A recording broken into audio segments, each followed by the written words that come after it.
북한과 중국, 러시아 세 나라가 인접한 중국 측 지대에 새로운 도로가 나고 구조물이 들어섰습니다. 북한과 러시아가 무기 거래 등 군사 협력과 경제 협력 등을 확대하면서 급속도로 가까워진 상황에서 포착된 중국 국경지대의 변화인데 어떤 목적인지 주목됩니다. 함지아 기자가 보도합니다. 북한과 러시아 국경이 맞닿아 있는 중국 측 훈춘시 연변 조선족 자치주 접경지대를 촬영한 최근 플래닛랩스의 위성사진입니다. 두만강변 중국 최동단 지점으로 북한과 러시아 국경이 맞닿은 이곳은 과거 숲으로 우거진 지대였지만 이제는 도로가 들어서고 길 중간중간에는 공터가 형성돼 있습니다. 도로와 연결된 공터는 모두 9곳으로 이 중 3곳에는 건물 혹은 구조물로 보이는 물체가 들어서 있습니다.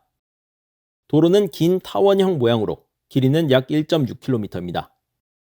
이 도로가 시작되는 지점에는 북한과 러시아를 한눈에 볼 수 있도록 중국이 설치한 일종의 관광시설인 방천 전망대가 있습니다. 과거에는 방천 전망대가 사실상 이 일대에서 최동단 지점의 역할을 했지만 이제는 북한과 러시아 국경과 더 가까운 곳까지 사람이나 차량의 진입이 가능하게 된 것입니다. 현재로선 중국이 무슨 용도로 길을 내고 그 위에 구조물을 세웠는지는 불분명합니다. 길의 시작과 끝 지점이 방천 전망대란 점에서 관광객용 시설일 수 있습니다. 또 도로가 만들어진 지대의 북쪽과 남쪽이 각각 러시아와 북한 땅이란 사실로 미뤄본다면 국경 경비를 더 강화하기 위한 조치일 수도 있습니다. 북한과 러시아가 협력을 강화한 시점에 이런 길이 만들어졌다는 점이 주목됩니다. 이 지점의 강 맞은편은 지난해 북한과 러시아의 무기 거래 의혹이 제기됐던 두만강역입니다. 북한 경제 전문가인 브래들리 뱁슨 전 세계은행 고문은 중국이 이 일대를 오랜 기간 한반도 동해 진출 통로로 활용하려고 했다면서 이번 변화를 주목했습니다.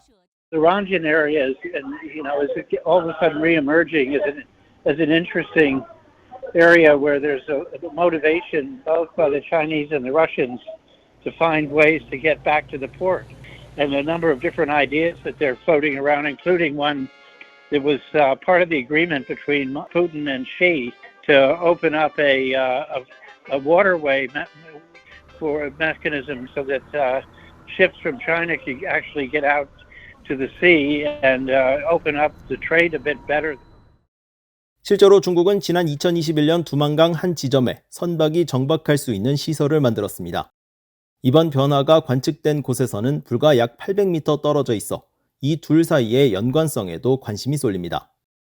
다만 뱁슨 전 고문은 중국이 실제로 한반도 동해바다로 나가기 위해서는 북러 사이에 연결된 철교 아래로 선박 통행을 가능하게 해야 한다면서 그것은 실용적이고 공학적인 질문이 될 것이며 북한과 중국, 러시아 3국이 해법을 찾기 어렵지 않은 사안이라고 분석했습니다. 데이비드 맥스웰 아태전략센터 부대표는 21일 BOE에 야진항은 북한과 중국, 러시아 3국의 효율적인 내륙 교통망과 연결될 경우 동북아의 경제 중심지이자 글로벌 해운 접근성을 제공할 수 있는 잠재력을 가지고 있다며 이번에 포착된 움직임에 주목했습니다. 다만 군사적인 측면에서는 북한이 중국 군함의 접근을 허용하지 않을 가능성과 중국 내 육상 교통 인프라와의 연결이 쉽지 않기 때문에 현재 중국의 역량이나 정치적 여건상 중대한 전략적 이점을 제공하지는 않을 것이라고 분석했습니다. BOE 뉴스 함지아입니다.